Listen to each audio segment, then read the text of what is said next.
Assalamualaikum warahmatullahi wabarakatuh. Salam sejahtera bagi kita semua. Saya Irfan Hadi Faisal dengan NPM 181010-2014.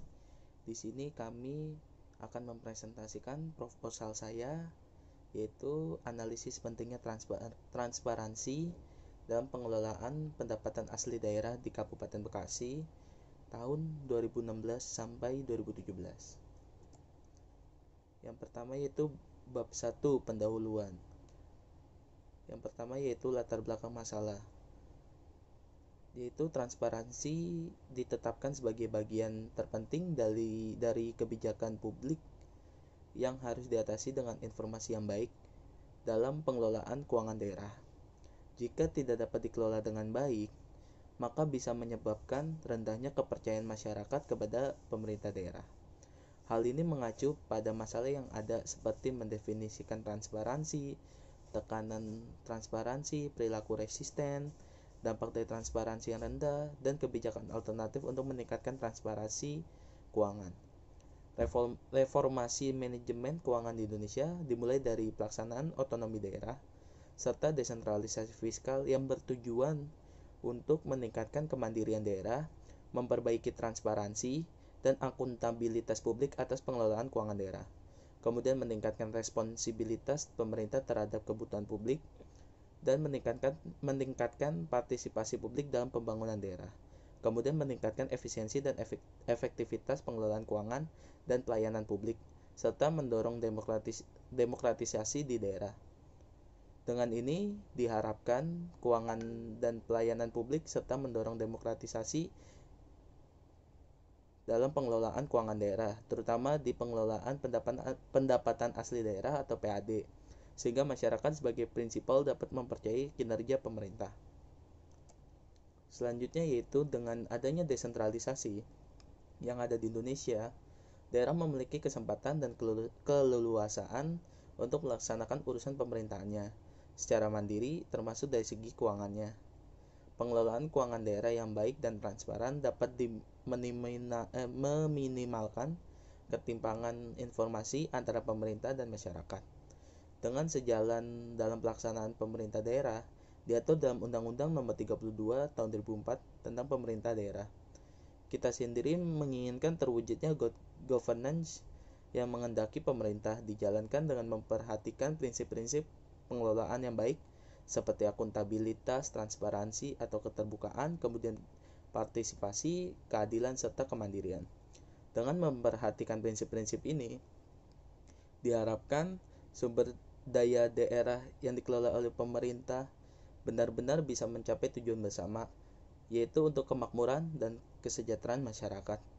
Salah satu upaya dalam mewujudkan good governance adalah untuk meningkatkan transparansi dan akuntabilitas pengelolaan keuangan negara.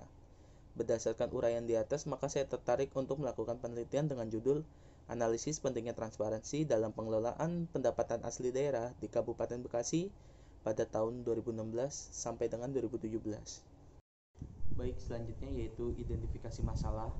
Berdasarkan dari latar belakang penelitian di atas, maka identifikasi masalah dalam penelitian ini adalah sebagai berikut. Yang pertama, apakah peran manajer dalam pengelolaan pendapatan asli daerah yang baik dapat berpengaruh terhadap transparansi. Kemudian yang kedua yaitu apakah komitmen dari pemerintah daerah dalam pengelolaan keuangan daerah akan mempengaruhi pentingnya transparansi dalam pengelolaannya. Selanjutnya yaitu rumusan masalah dan pertanyaan penelitian. Berdasarkan dari latar belakang, maka dapat dirumuskan beberapa masalah yang akan terjadi. Fokus penelitian diantaranya itu yang pertama, apakah dalam penyajian laporan realisasi penerimaan pemerintah daerah berpengaruh terhadap transparansi pengelolaan keuangan daerah. Kemudian yang kedua, apakah sistem akuntansi keuangan daerah berpengaruh terhadap transparansi pengelolaan pendapatan asli daerah. Selanjutnya yaitu tujuan penelitian. Berdasarkan rumusan masalah penelitian, maka dapat dirumuskan beberapa tujuan yang akan menjadi fokus, yaitu pertama, untuk menganalisis pengaruh penyajian laporan realisasi penerimaan pemerintah daerah terhadap transparansi pengelolaan keuangan asli daerah. Kemudian yang kedua yaitu untuk mengetahui dan menganalisis pengaruh sistem akuntansi keuangan daerah terhadap pentingnya transparansi pengelolaan pendapatan asli daerah. Selanjutnya itu manfaat penelitian. Yang pertama itu bagi penulis, yaitu merupakan sarana untuk menambah wawasan akan sistem pengelolaan keuangan dalam pendapatan asli daerah, terutama yang berkaitan dengan penyajian laporan realisasi penerimaan pemerintah daerah Kabupaten Bekasi di tahun 2016 sampai 2017. Kemudian aksesibilitas laporannya, lalu sistem akuntansi keuangan daerah serta transparansi dalam pengelolaan pendapatan asli daerah. Selanjutnya bagi peneliti selanjutnya. Penelitian ini diharapkan dapat menjadi referensi untuk penelitian selanjutnya apabila akan melanjutkan penelitian ini atau akan meneliti dengan topik pembahasan yang saling berkaitan. Selanjutnya yaitu bab 2, kajian pustaka. Transparansi keuangan pertama kali disebut dalam Undang-Undang Nomor 17 Tahun 2003 tentang Keuangan Negara. Kemudian dalam hal ini pemerintah wajib transparan dalam pengelolaan dan mempertanggungjawabkan keuangan negara, terutama dalam pengelolaan pendapatan asli daerah atau PAD. Penyampaian laporan keuangan terhadap publik merupakan wujud transparansi dan akuntabilitas pengelolaan keuangan negara. Selanjutnya itu kerangka teoritis. Dengan pelayanan kepada masyarakat yang semakin meningkat serta berkualitas selalu menjadi perhatian publik. Sejalan dengan peningkatan pelayanan yang lebih baik ini, publik juga membutuhkan transparansi keuangannya. Transparansi keuangan diartikan sebagai penyampaian informasi keuangan terhadap masyarakat luas atau warga dalam rangka pertanggungjawaban pemerintah. Kemudian kepatuhan pemerintah terhadap ketentuan dan peraturan yang berlaku dan meningkatkan efektivitas pengawasan masyarakat terhadap pembangunan serta pelayanan. Transparansi keuangan telah menjadi kebutuhan warga dan telah menjadikan perhatian pemerintah Indonesia. Kemudian Indonesia sendiri secara formal telah berkomitmen untuk mengelola keuangan yang mengadopsi pilar-pilar utama tata pemerintahan yang baik atau good governance, yaitu transparansi, akuntabilitas, partisipasi, dan kepatuhan. Selanjutnya itu kerangka berpikir. Yang pertama itu ada permasalahan kurangnya transparansi di dalam pengelolaan pendapatan asli daerah. Kemudian menyusun strategi untuk meningkatkan transparansi pengelolaan pendapatan asli daerah. Lalu apakah terdapat pengaruh dampak dalam penerapan transparansi pengelolaan PAD. Kemudian menganalisis datanya. Selanjutnya itu melihat pengaruh transparansi di dalam pengelolaan PAD dan berbalik lagi untuk menentukan strategi untuk meningkatkan transparansi pengelolaan pendapatan asli daerah. Selanjutnya yaitu bab 3, metode penelitian. Yang pertama itu data dan sumber data. Data yang digunakan dalam penelitian ini yaitu menggunakan data primer dan data sekunder. Yaitu jika data primer merupakan data yang diperoleh langsung oleh responden yang mengisi kuesioner, sedangkan data sekunder merupakan data yang diperoleh dari lembaga pemerintah untuk menjawab setiap pertanyaan penelitian.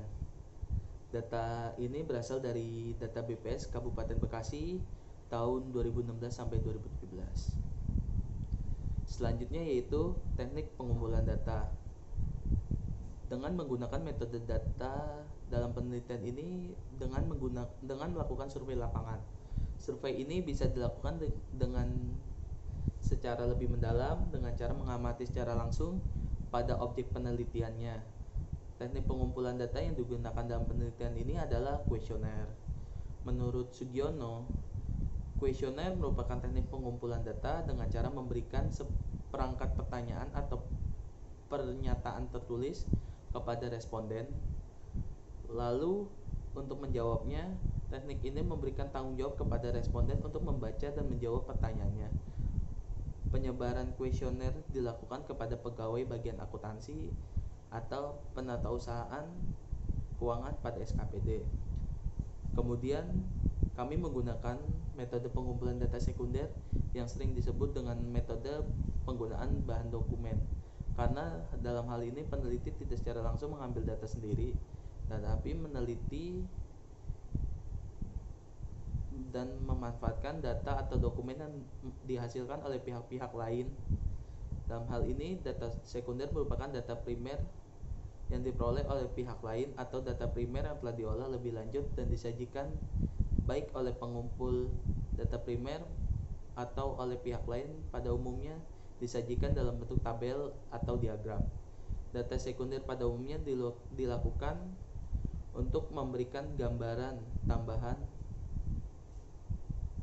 Selanjutnya itu teknik analisa data. Teknik analisa data menggunakan analisa kuantitatif inferensial, yaitu menggunakan dengan tujuan untuk menghasilkan suatu temuan yang bisa digeneralisasikan secara lebih luas ke dalam wilayah populasi.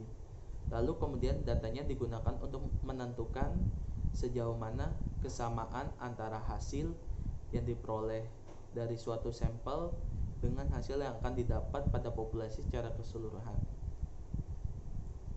Demikian presentasi dari saya. Apabila banyak kekurangannya, kami mohon maaf. Sekian dan terima kasih. Wassalamualaikum warahmatullahi wabarakatuh.